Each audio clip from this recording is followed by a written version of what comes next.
Mahabharat is not just a story about good versus evil, it's a story about intelligent people who knew what was right and still destroyed everything.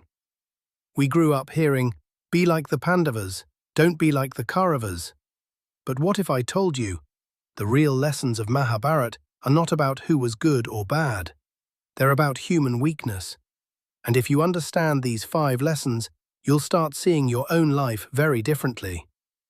Lesson 1. Being right is not enough. Yudhishthira was righteous. He followed Dharma. He respected elders. He spoke the truth.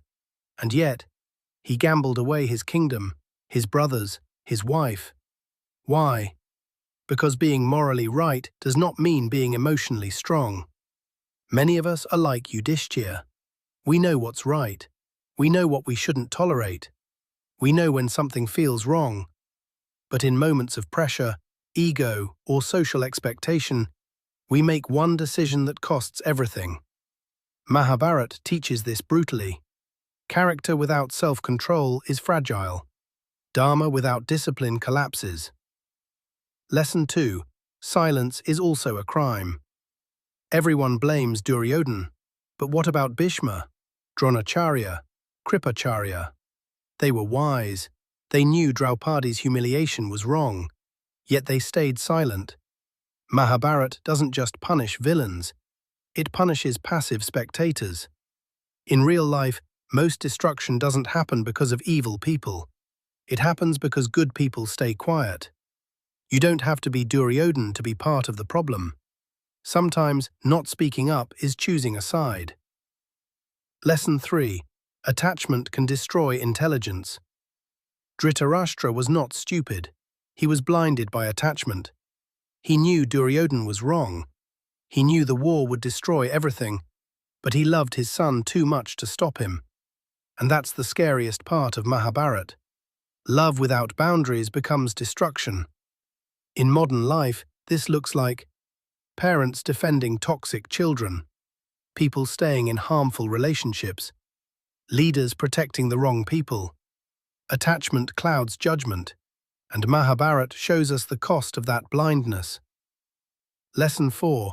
Comparison is the root of chaos. Duryodhana was not born evil. He was insecure. He compared himself constantly to the Pandavas, their skills, their popularity, their strength. Comparison turned insecurity into jealousy. Jealousy turned into hatred. Hatred turned into war. And isn't that still happening today? Social media, careers, relationships. The war of Kurukshetra didn't start on the battlefield. It started in the mind. Mahabharat teaches us, the moment you compare your journey to someone else's, you plant the seed of destruction. Lesson 5. Even the strongest need guidance. Arjuna was the greatest warrior of his time. Yet when the war began, he collapsed. He doubted himself. He questioned his purpose. He didn't want to fight.